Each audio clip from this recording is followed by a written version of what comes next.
Zu dem Thema Backtesting ist es uns gelungen, eine der ganz großen Persönlichkeiten der Finanzmarktforschung einzuladen, Professor Campbell Harvey von der Duke University in North Carolina, wo er seit 1986 unterrichtet und forscht. Er ist designierter Präsident der American Finance Association, wird also ab Anfang nächsten Jahres dort den Vorsitz übernehmen.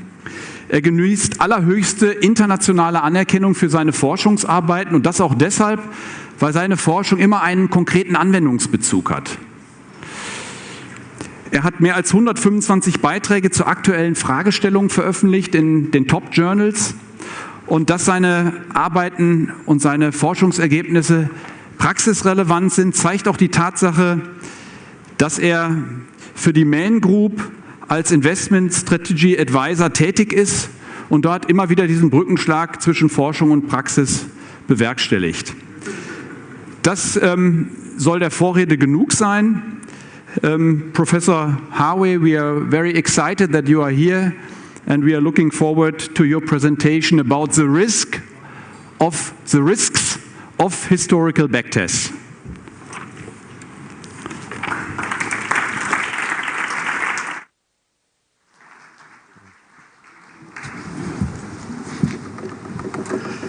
It is great to be here. Thank you for that introduction. And I guess we're going to continue along a theme. And the basic theme is data mining. And I'm going to talk about backtests, but it's not the only thing I'm going to talk about. Indeed, I didn't see those two questions before they were posed, and I would have posed them differently.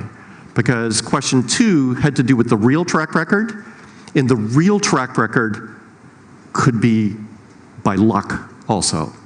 So we need to be careful. So I'll focus on mainly looking at simulated backtests, but I will also talk about real track records, how to interpret them. So let me start by saying that this is actually 4 papers that I'm working on. These are the links to the papers and a picture of my co-author. And I will talk a little bit about each of the papers, and they share a common theme. So let's start with some terminology that I'm going to use throughout the presentation. Type 1 error and type 2 error. This is a type 1 error, where you get a diagnosis that is obviously not a correct diagnosis. Okay? Type 2 error, kind of the same thing, where it's ex post obvious that we've made a mistake. So essentially the type 1 error is you think that there's a finding and it's actually false. A type 2 error is that you missed the finding. Okay, this is going to be very important because there's a trade-off between the two, and it's especially important in asset management. So I'm going to deviate from what's in your book by adding some new material to the presentation. So let me talk a bit about some recent ideas that I've got in terms of the evolutionary foundation of overfitting. Okay, so overfitting is basically you fit something that you think is true, but it isn't. It's just basically by chance it fits the data. So let's go way back in time. The Serengeti, and this is a gazelle. The gazelle hears a rustling sound in the grass, and its reaction is to take off, to use some energy. Because that rustling sound in the grass could have been danger. It turns out that this was a type 1 error, because in this particular case, there was no danger, it was just wind blowing the grass. So the type 2 error, in contrast, is where the gazelle decides not to take off in the rustling in the grass, and obviously the consequence of the type 2 error is pretty substantial. So you kind of see where I'm going here, that the gazelles that actually were very concerned about making a type 1 error So they're willing to make the type 1 error and not willing to make the type 2 error. Type 2 error means death. So is it possible that this is kind of part of an evolutionary foundation where we're more willing to accept a type 1 error? So we think there's a finding, but there's no finding. So is that possible? What about the famous experiment by B.F. Skinner in 1947? So this is kind of experimental psychology. And this is a classic experiment where he puts pigeons in a cage, and the pigeons see no humans, though there's ways to observe them. And every 3 hours, food is dropped for them to eat. Exactly 3 hours. And it does not depend upon their behavior. It's mechanical. So it's not like your dog comes up to you and you can, and it makes a face and then you feed it. No, they're in a cage. Every 3 hours, mechanically, the food is dropped. So Skinner noticed something extraordinary. That before the food was being dropped for one particular pigeon, the pigeon would always do the same thing. It would turn around. Every single time.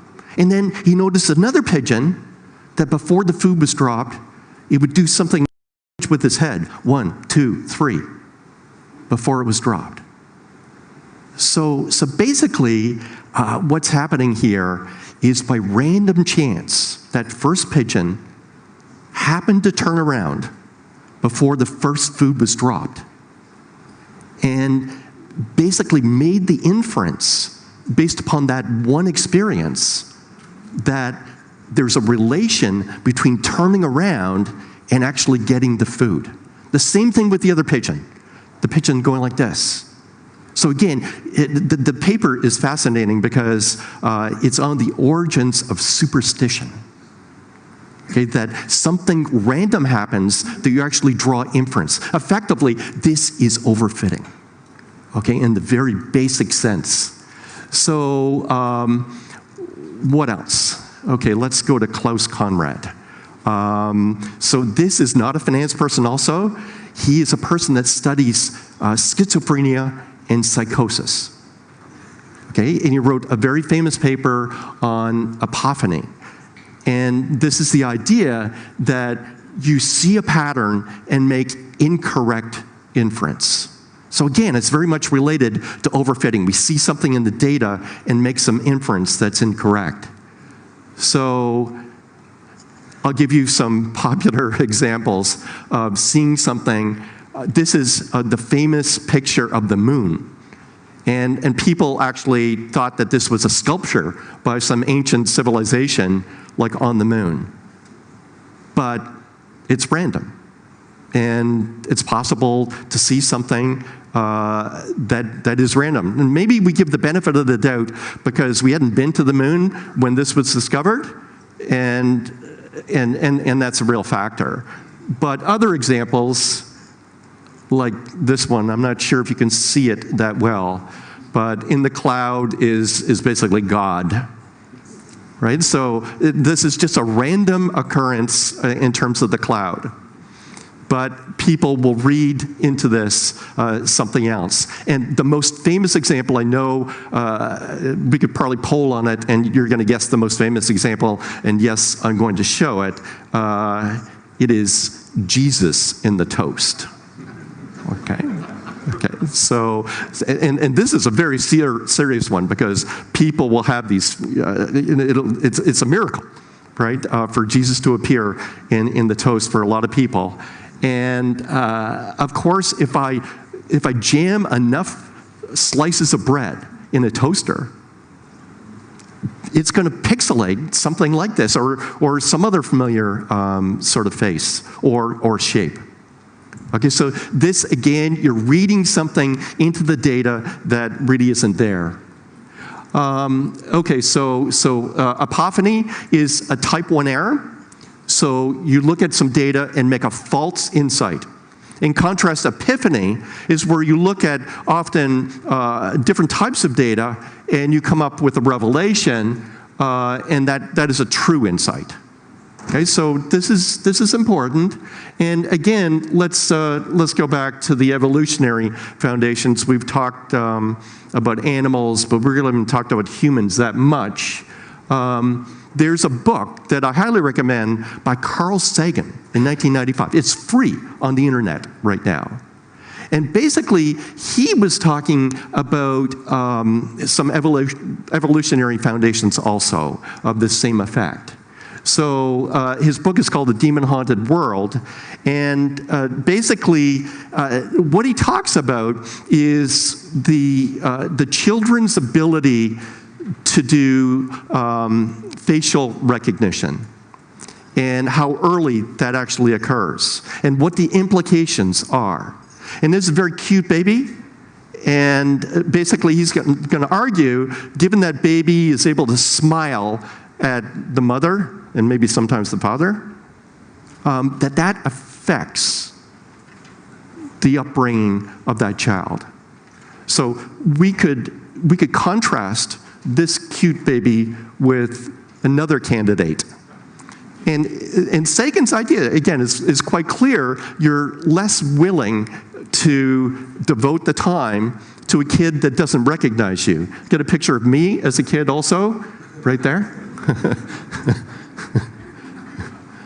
and this one is the classic, right? Now this is an average effect. It doesn't always work, okay? Example, Ray Dalio, CEO of Bridgewater. I guess he's the exception here. But nevertheless, this is a situation where evolutionary foundation of basically doing a very good job of looking at a little bit of data and basically making an inference. So that's what we're faced with. Now I'm going to switch to finance. And this is a slide from a seminar at Man AHL. So it's a real slide. I give them credit for it. And I've seen many different graphs like this, but maybe not one as good as this. Okay, this is a cumulative profit on a trading strategy. And it's basically 15% return, 50% volatility, Sharpe ratio of 1.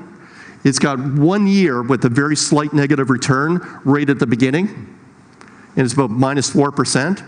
It does very well during the financial crisis. It doesn't seem to slow down. It's very consistent.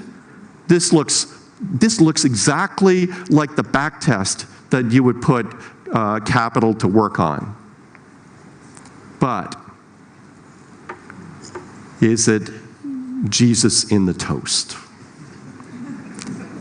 And it turns out that it is. So what I did here is I generated 200 random series. Not even any real data used. No real data. I just set a random number generator going with exactly a 0 average return and a 15% volatility. So each one of those 200 strategies that were generated are hardwired to have no skill, because we're setting the return, the expected return, equal to 0. So what I showed you was the very top, the Sharpe 1 strategy, just picked off the best. I guess I could have showed the Sharpe -1 strategy also, but you can see on average these strategies have a 0 return, but just by chance, one of them is going to look really good. So this is a challenge that we face. It's a basic challenge in investment. When you look at a backtest, how do you know? How do you know it's just not a fluke? How do you know how many things have been tried? And this is just the best one that's picked off. So this is a real challenge to deal with. And I've got actually a way to deal with that. So that's what I want to talk about today. So I will not just kind of criticize what people have done in the past. I've actually got a method to deal with this, a new method. Okay, so it turns out that this idea of having many different tests is not just an issue in finance. It's an issue in many different fields. And I talk in some of my research, I've got a paper that's actually not linked here, and it's about what we can learn in financial economics about the discovery of the Higgs boson. Okay, so Higgs is a great example because the original papers were published in 1964. That's the same year as the famous capital asset pricing model was published by Sharpe. And by 1972, you had a test of Sharpe's model. 1990, Nobel Prizes handed out. But for Higgs, it was a long road because you had to build a giant machine to actually do the testing. And it turns out that it's very difficult to do these tests because there's a lot of things that look like the Higgs signature that are purely by chance. So when they actually do this research, they have a very high hurdle. We're used to a hurdle, the so-called 2 sigma hurdle. So something is significant if it's 2 standard deviations from 0. So it's totally different with particle physics in that the hurdle is 5 sigma. So it's very much more substantial. So particle physics has dealt with the issue of multiple testing, and also another good example is genetic research. So here, basically people are looking for correlations between genes and diseases. So you can imagine if you've got 20,000 genes, there's going to be potentially a relation between some genes and disease just by chance.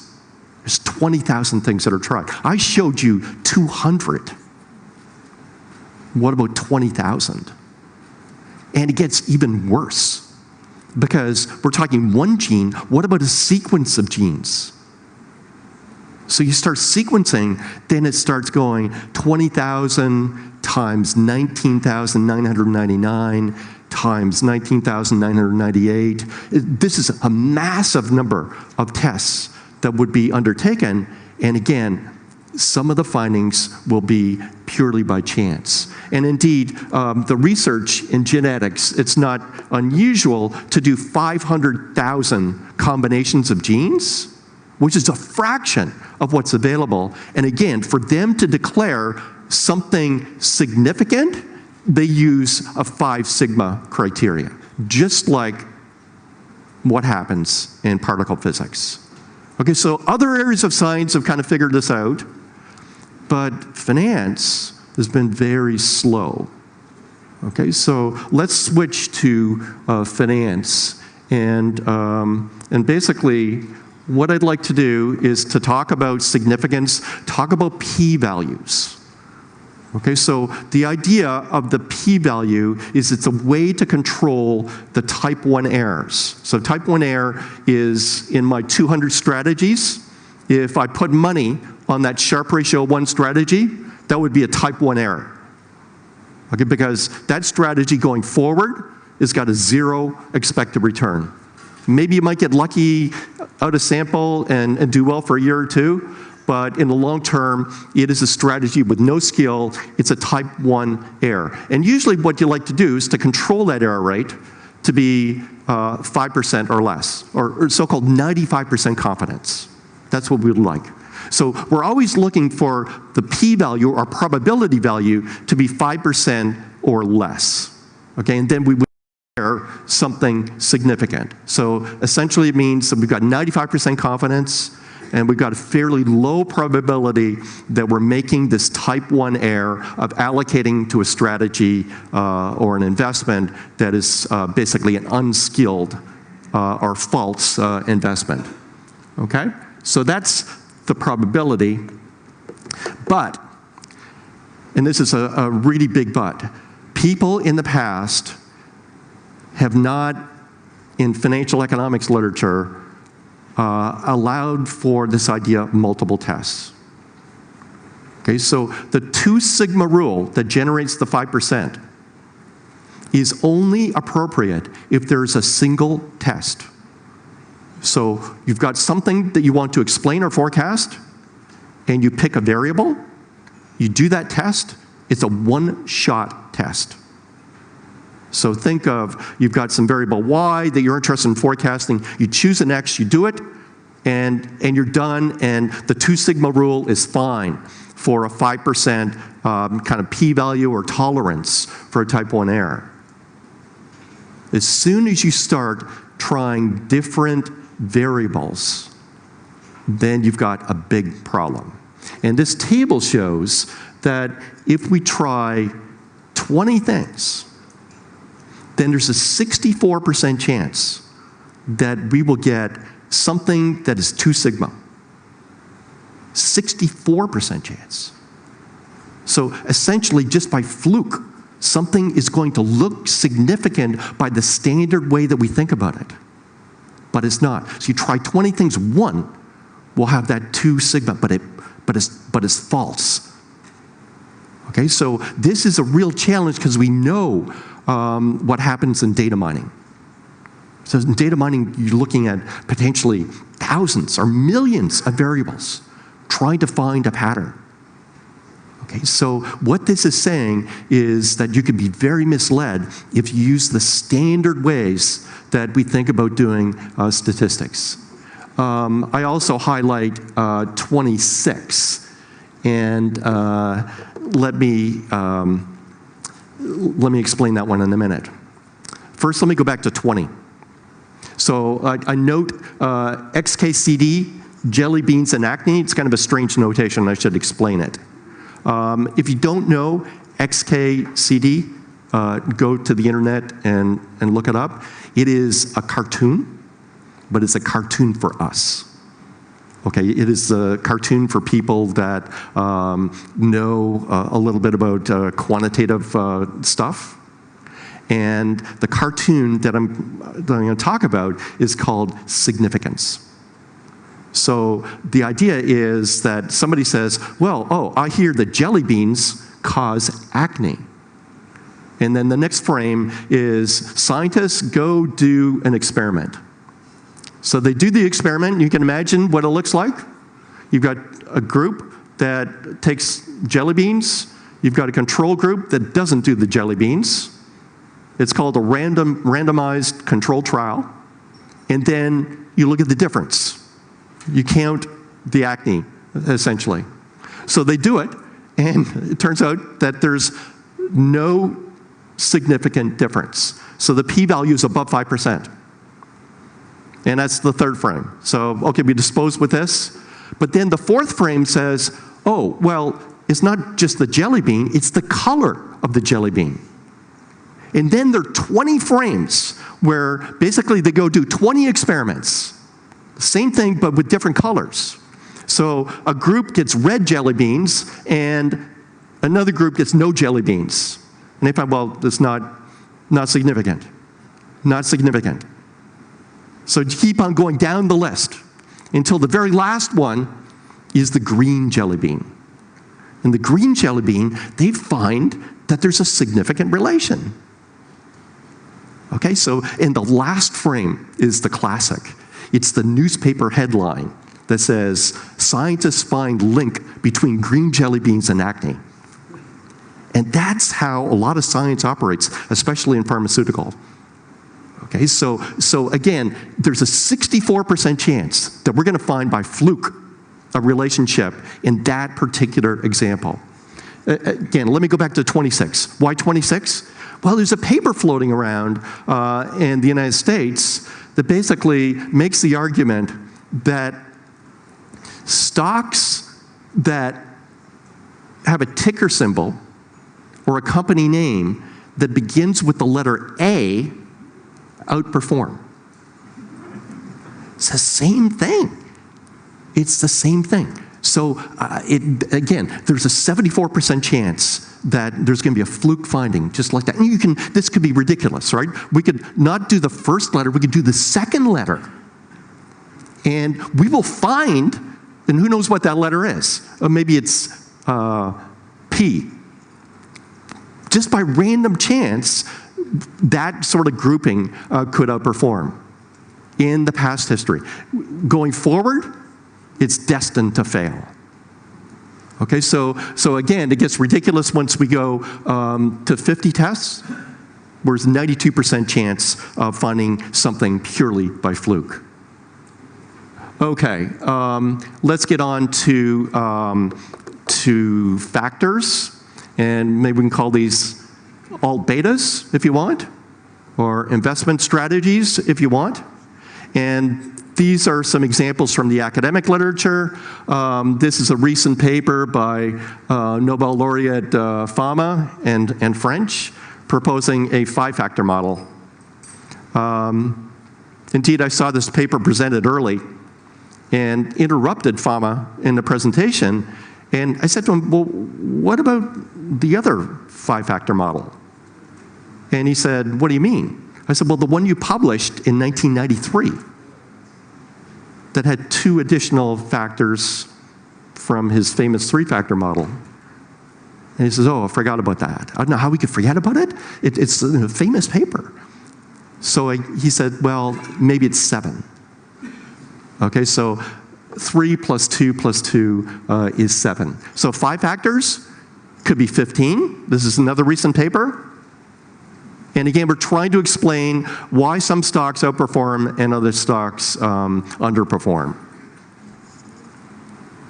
MSCI, 82. MSCI Barra. Indeed, some of these I'm a little suspicious of, like I highlight the cube of size. So I'm all for nonlinearity, and nonlinear effect, usually it works like this. You put the level in, you put the square in, you put the cube in, and then you keep on going. This is the cube without the square. So I'm suspicious that this, and I don't know what the economic story is behind this factor, so I'm suspicious. So again, when you've got so many factors, some of these are going to look good purely by chance. This is 82, but this is not the worst. This is S&P Capital IQ. And I just lifted some stuff from their website. Actually, it's interesting because their website, in one part of the website, they talk about 400 factors. In another part, they've got 450, and I think they're over 500 now. 500 separate ways that you can outperform the market. Indeed, at some point, you get the number of factors equaling the number of securities out there, you've got a real problem. Just by construction, you're going to outperform.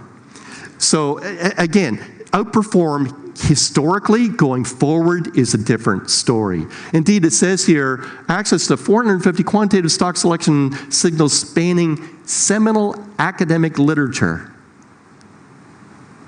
Actually, it kind of implies there's 450 seminal papers in finance, and no, I don't think so. Maybe there's 5 of them. And the one that I'm thinking of would be the capital asset pricing model for factor number 1. Okay, so I think that this is not where we want to go, and people that invest in these types of factors are going to be disappointed. Okay, so basically what am I going to do? What I do in one of my papers is to provide a way to re-look at the history of discovery in finance and make adjustments for these multiple tests that have gone on, to allow for the fact that some of these will show up as significant just by random chance. But I couldn't just go to the statistics literature and lift a technique, because there's a few things that are very important in what we do in finance that are different than what's been studied in statistics. Number 1 is the correlation amongst tests. So it is a lot different if I look at 100 different momentum strategies than 100 independent types of strategies. Okay, the momentum strategies are all going to be correlated. Indeed, and just as a thought experiment, if they're perfectly correlated, it's just one test. Okay, so my technique allows for the researcher to input the level of correlation of the strategies and make an adjustment based upon that level of correlation. The other thing I mentioned here is the so-called publication bias. And what that means is many papers have been published showing that a factor supposedly works, but we don't observe all of the research that didn't work. It never made it to publication. And that could be hundreds, it could be thousands of ideas. Okay, and the way to count is the total number of tests. The total number of tests is way higher than the actual published number of tests. Okay, this is an issue today in the pharmaceutical research. So if you follow what's happening there, there is an organization called alltrials.net. And what they are pushing for is the publication of all randomized clinical trials. Basically what happens is that the pharmaceutical company will do these trials. If they don't work out, they won't release them to the public. When something does work out, that's a different story. It's released to the public. And you can see where I'm going here. You've got 20 trials, 19 of them fail, and the 20th actually works. Then how do we interpret that data? So pharmaceutical firms are very negative on this, and basically making excuses like, oh, we lost the records of these trials, which is ridiculous. So it's important to know the history of all the tests, and it provides a particular challenge. And what my research actually does is I propose a way to infer the total number of tests from what we actually discover. Like, I'm not going to go into that, but it is in one of my papers. Okay, so one of my papers is called ... and the cross-section of expected returns. And this is a play on the title of many papers. So there are over 100 papers with this exactly in the title. So it'll be factor and the cross-section of expected returns. Indeed, when I was editor of the Journal of Finance, actually, this is the motivation for my research. I was struck by the number of papers with the same title, effectively. So again, none of them controlled for multiple testing. So this is what it looks like in terms of the number of factors that have been proposed starting in 1964 with the famous capital asset pricing model all the way to today. And what I'm showing is the cumulative number of factors on the right and the actual production per year on the left. And you can see that this is an industry in itself, basically factor mining. And basically what I'm going to do is to propose a way to take all of the tests into account and redo the significance level for all of these tests and for tests going forward. Okay, so I'm going to use a multiple testing adjustment. In my paper, I actually go through 3 different methods. I'm going to pitch only one of them today, and it's the easiest to actually explain. So this is the idea of a Bonferroni test. So again, with a single test, we look for a 5% significance or 2 sigma type of test. So if we did the test and found that the factor had a p-value of 0.05, then we would declare that significant in a single test. So the Bonferroni adjustment is really easy to do. So if I tell you this is not a single test, that I actually tried 5 different things, then I take the p-value that I observed, 0.05, multiply by 5, and I get 0.25, which means essentially there's a 25% chance that the finding is by fluke, and I would declare it insignificant. So all you do is multiply the observed p-value by the number of tests, and you're done. And that's the Bonferroni test. So think of the XKCD jelly beans example. Suppose it was the case that for the green jelly beans test, when they looked at the difference, they got a p-value of 0.04. Okay. Now we know that 20 tests have been conducted.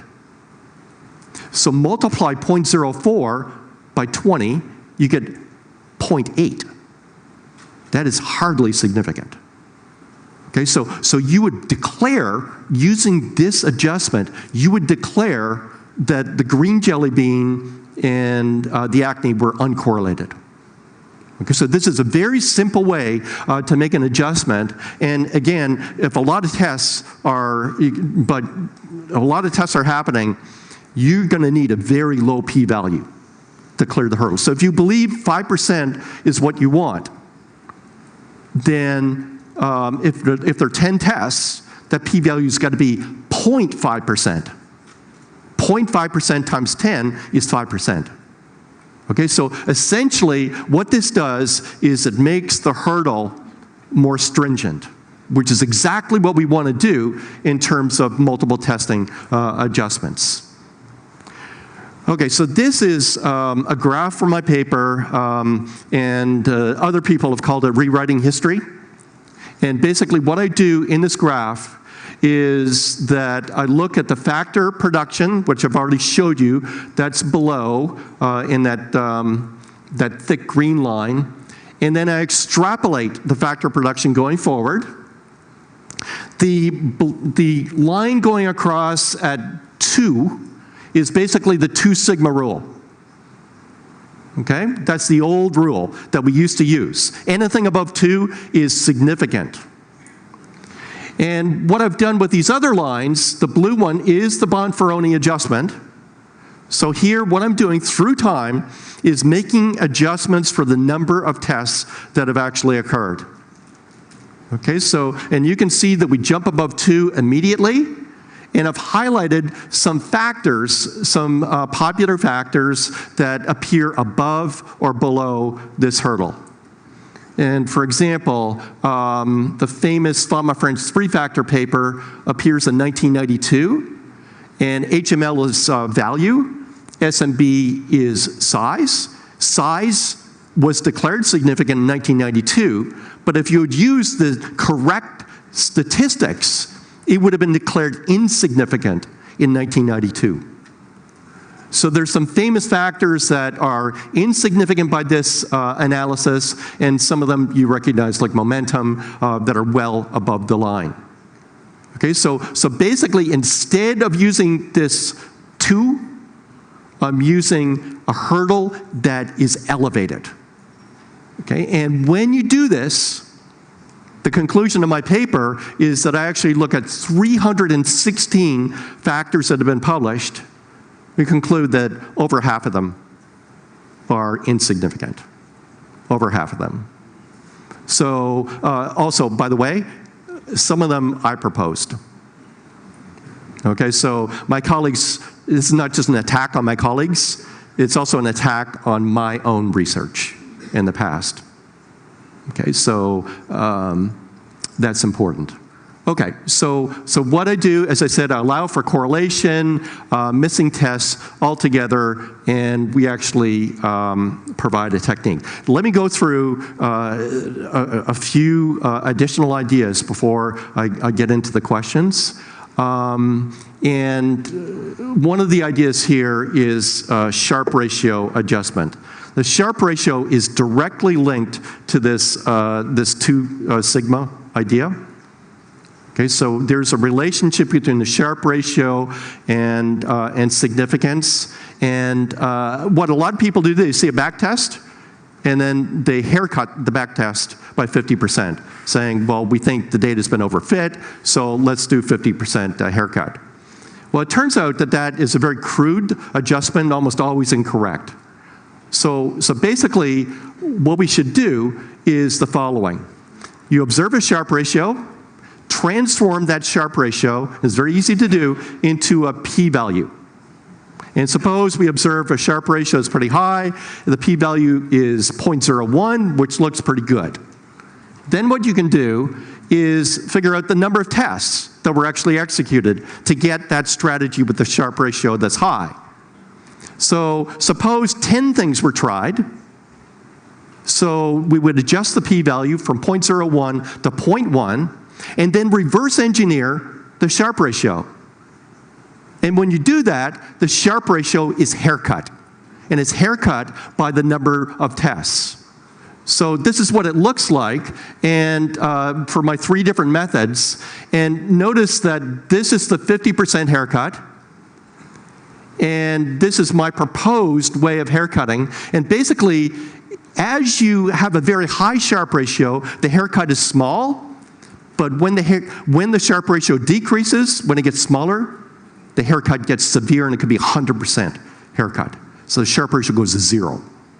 Okay, so this is a very simple way to adjust Sharpe ratios and to get out of this mode of very crude statistics where we just cut them in half. That's not what you should do. That's a mistake. Okay, and I've got a program that's available on the internet for free. It takes the sample size into account, any autocorrelation and the strategy returns, the number of tests. You need to input that. So that's your judgment, the number of tests and the correlation, and it delivers a haircut Sharpe ratio. So again, it's available on my website, and the link is in my research paper. Okay, I've got just a few more things to say. One is, I get this question all the time, what about out-of-sample as an alternative to what you're doing? And out-of-sample is great, but as editor of the Journal of Finance, I get a paper, and it proposes a factor, it looks significant, and what do I say to the authors? I said, well, this looks interesting, resubmit your paper in 10 years to see if it actually works. I can't do that. And it's also in investment management, you're faced with a strategy, and it's not clear you want to wait because maybe it's true and somebody else is going to do the same thing. By the time you actually have got your out-of-sample, it's too late. And if you think that you can do the out-of-sample with the historical data, it's a challenge. It's a real challenge because you know the data. You know what's happened. You know there was a global financial crisis. So you need to be very careful. And indeed, there's other issues, like people split the data 50-50. So one part for the in-sample, one part for the out-of-sample. But if you're using a small amount of data, like 50%, then you might miss some things because you don't have enough data. Well, then you can say, well, let's use 90% of the data, fit the model, then use 10% for the out-of-sample. Well, in the 90%, you're not going to miss anything, but you're not going to validate stuff with only 10% of the data. So again, the in-sample, out-of-sample is very complicated, and there's a number of hurdles to actually using it. Indeed, I've seen something that is just awful, where somebody will try a strategy in-sample, and then try it out-of-sample, it fails. Then they go back and tweak the strategy, in-sample, out-of-sample, it fails. Tweak the strategy, in-sample, out-of-sample, it finally works. That's not out-of-sample. That's just pure overfitting and data mining. Okay, I've got a recent paper called Lucky Factors, and let me give you the intuition. In the original graph I showed you, this one right here, that if we use the Bonferroni Adjustment, we would say none of these strategies is true. So we do the right thing. None of them. But what if you group the best strategies here together and form a portfolio? That's a different story.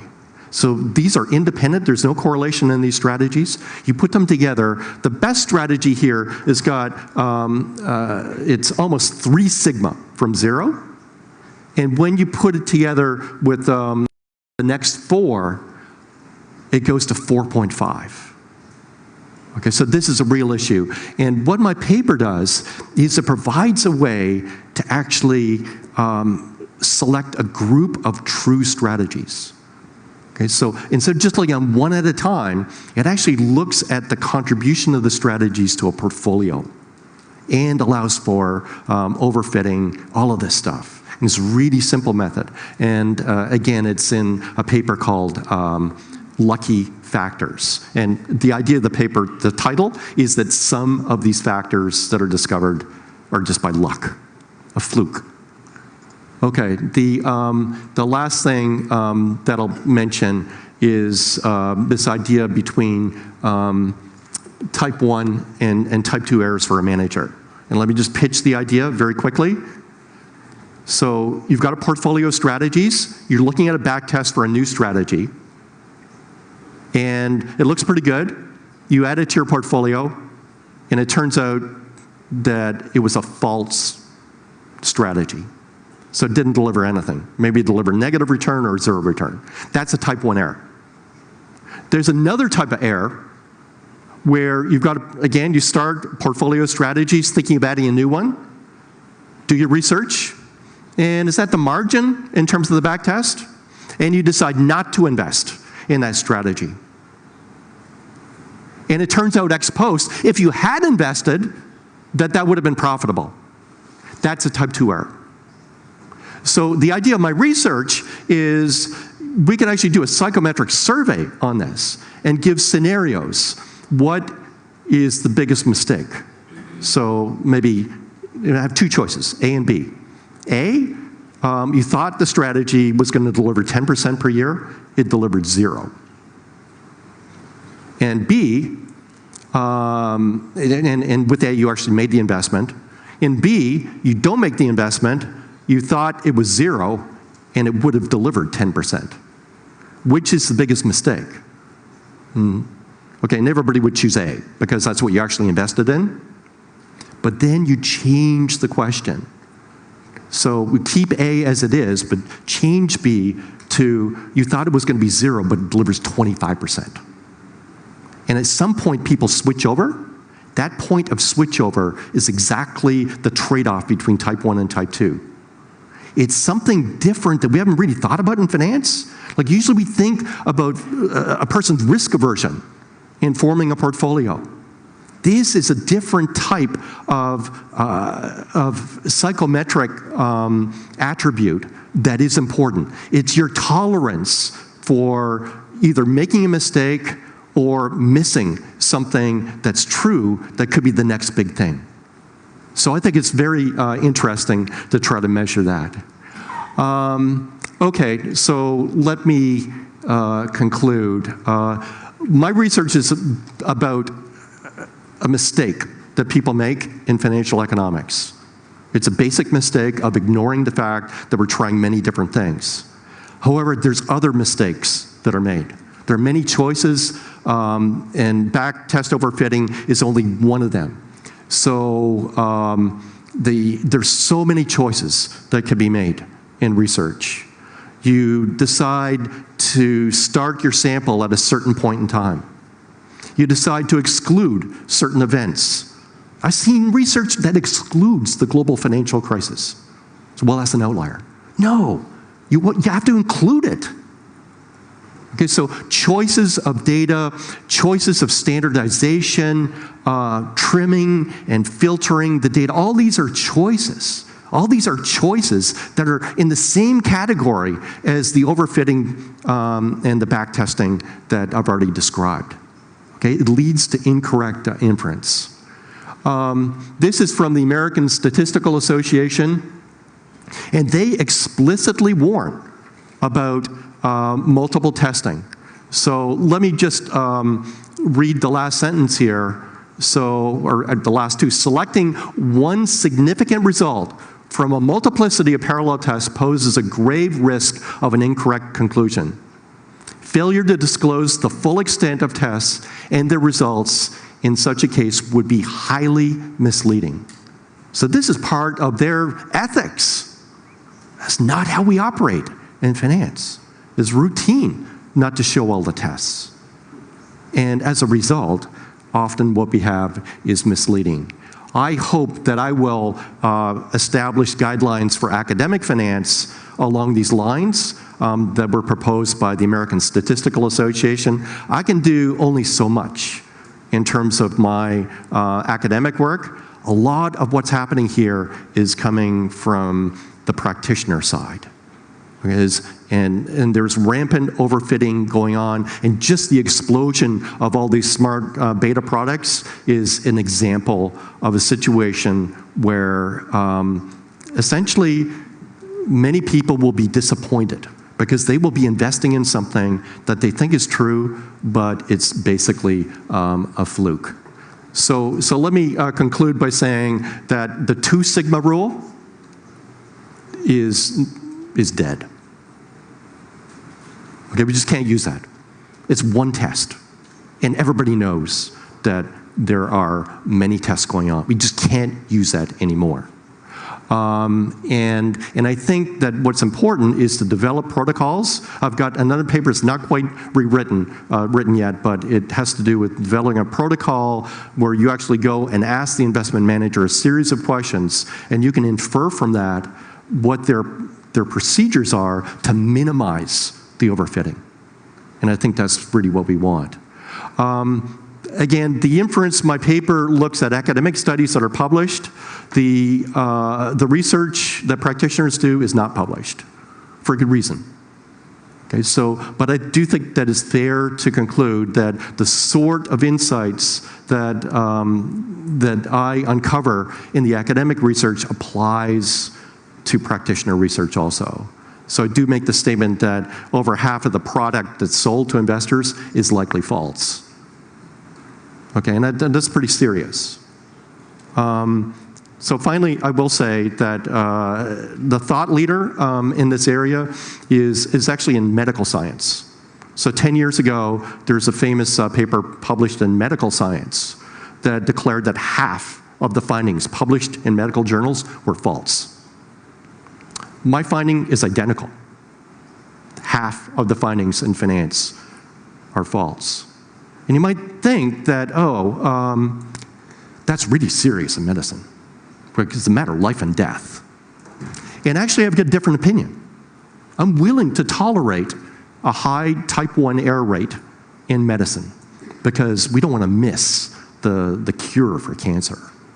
In finance, I do not have a tolerance for a 50% error rate. So we need to do things differently. And I've advocated as one thing to move immediately from 2 sigma to 3. If it's below 3, forget it. I'm trying to get the balance back in place and to at least allow for some of these statistical biases to be corrected. And that is it. I'll take some questions now.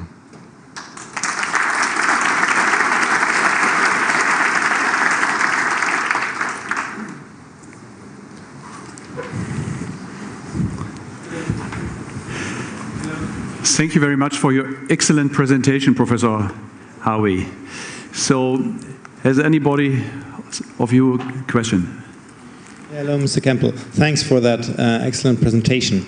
I'd be very interested in 2 points. One is you mentioned the number of factors you tested, but for each factor there is like 1 million of types to implement them. Like, for example, you choose just the top 10%, the top 20 or whatsoever, or quarterly rebalancing, take relative or absolute rankings, and so on and so forth. How do you deal with this? Would that just increase the number of tests in a linear way, or do you take some correlations there? And the second one is transaction costs. Yes. That's what I find is the biggest problem of all backtests. And you just, or in fact it was a short time period, but that's the biggest problem. How do you cope with this? Sure, okay, so on the first point, it's not linear because of the correlation.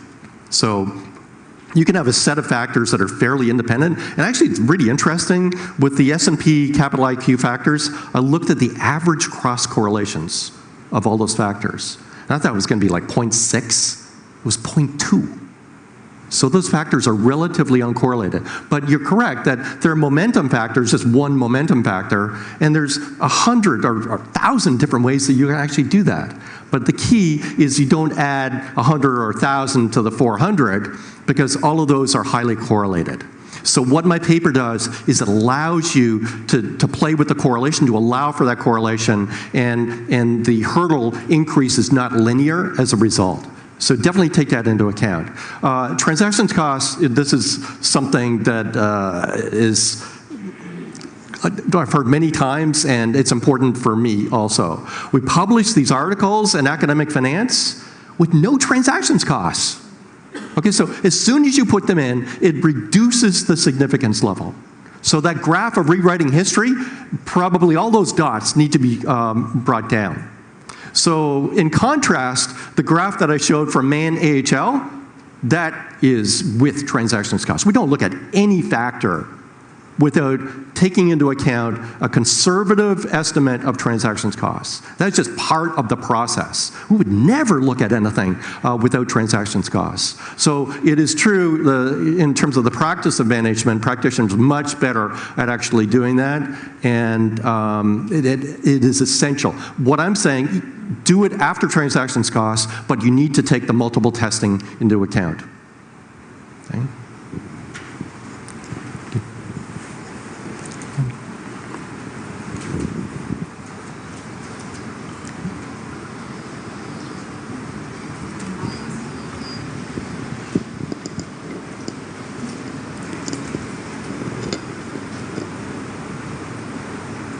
No microphone? There. Okay, it's working. My question is, now that you're actually criticizing those backtests pretty much, what's your suggestion for asset managers to actually be creative and make up new strategies or develop new strategies? How could you do that then? So basically what we need to do for asset managers, there's many things to do, and they're actually in my research papers. So it means that in order to actually put money on a strategy, there has to be a higher hurdle for declaring a true strategy. So the old hurdles need to be raised, and that's important. That's going to reduce the chance that that client money is put on something that disappoints the clients. Indeed, this is exactly aligned with what asset managers want to do. You don't want to go to a client, sell a strategy to that client, and then it underperforms. That's the last thing you want, because your reputation's damaged, you don't make any fees, all these things are important. So actually I've been very surprised by the reception in terms of asset managers, at least in the US where I've interacted with many of them. They've embraced this immediately. And basically they have changed their research protocols so that they no longer use a 2 sigma hurdle. So they're at 3 or even higher. And again, what this does is maximize the chance that the client is not going to be disappointed. That's good for them. There's also many other things that I've suggested. Again, I've got this paper in terms of that explores the research protocol at firms that are doing quantitative research. For example, I'll just give you a few examples. A standard question is, do you have a repository, a record of every single strategy tried? Yes or no? And if they say no, red flag. Second question, even if they do, you ask, what is your failure rate? And they should know immediately what the answer is. So things like that are really important, and really what we're trying to do, again, is to give clients, the actual investors, something that they can actually believe in. A higher chance that what is sold to them actually performs over the longer term according to their expectations. A quick question relating, I'm not sure if you saw the earlier talk by Professor Schmidhuber about neural networks and artificial intelligence. So if we now move from human research into machines doing it, and this is endless tests, we're not talking about millions, this is going to be endless in terms of increasing computing power. What would be your opinion on that in terms of statistical significance, practical relevance, and application in finance? Yes, so it is very important what's happening in machine learning. And there's many different ways to actually do machine learning. There's 6 popular ways. And it is just a classic situation where if you do not essentially correct for all of the things that you're looking for, then you overfit the data. Okay, so built into those techniques, and the ones I'm most familiar with are Bayesian types of techniques, and KNN types of techniques. Built into that is a way to minimize the chance of actually just overfitting the data. If you don't do that, then it just doesn't mean it. It's not going to be predictive. That said, I think that the best sort of applications of machine learning are probably not the applications that we would think in finance. Like if you give like stock returns to these algorithms, they're just so noisy that you're not going to find that much there. It's better to operate on machine learning to develop measures of sentiment and things like that, rather than just applying it to the actual returns. Nevertheless, this is all related to my research because it's so easy. It's so easy to do many different tests today. In the past, I had this exchange with Gene Fama, where he said, "I don't think your paper's right, because data mining's been going on forever." And basically what he was saying was, I was doing data mining in Gene Fama in the 1970s, right? I'm doing it today. So why should we treat it differently? Because you notice the hurdle goes up through time. And basically, it was way different in the 1970s. Computing power was limited. The data was limited. And you had to go after the low-hanging fruit. The things you really had high priors were going to actually work. Whereas today, you can have almost no model. You just give it to the computer and let it actually figure out what's there. So I think that it is an issue, but the machine learning definitely takes into account multiple tests by construction for all techniques. So there's one question from the audience. Would it help to repeat the tests with subsamples of the original test population and look for stability of the results? Yes.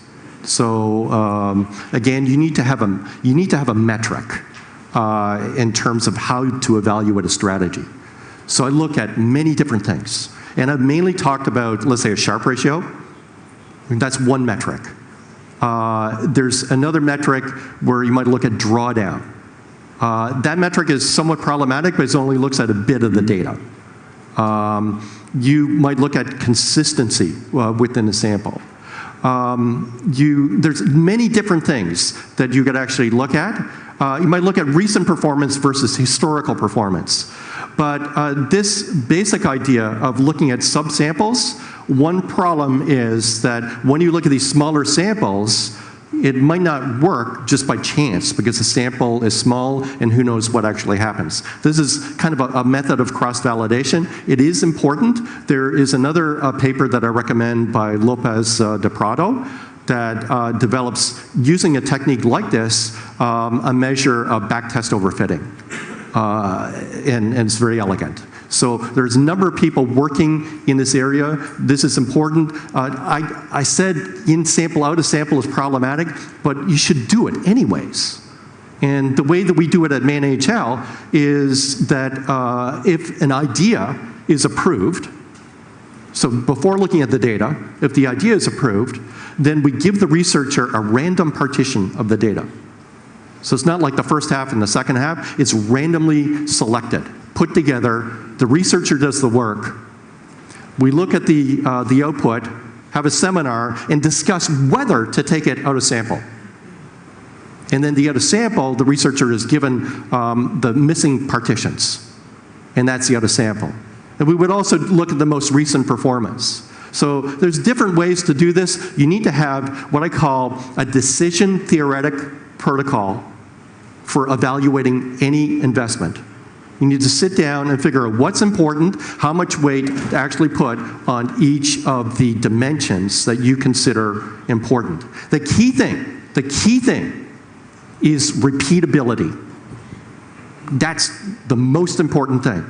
All of what I'm talking about is a method to maximize the chance of repeatability. Repeatability being that you see something within your sample and then that applies to the other sample.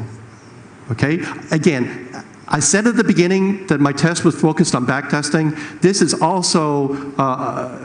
also applies to real track records. The real track record can be just by chance. It will occur that a manager can outperform year after year after year purely by chance. It's easy to demonstrate that. Okay, so this type of critique also applies to real track record. Just because you've got a real track record, that is better than a back test. But again, it is problematic because it could be due to chance. And let me also say that this is a classic mistake investors make, that you invest in a manager, you look at the track record, you're satisfied with it, and then all of a sudden there's a couple of years of underperformance. You fire the manager. Okay, it's also possible that a good skilled manager suffers some bad luck. So the minimum you should do, if you are comfortable with the track record of that manager, take that track record and basically look at all of the possible permutations of that record.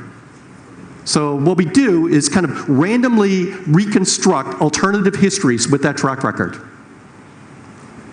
And you take this alternative history and figure out what the drawdown is, the maximum drawdown in 2 years.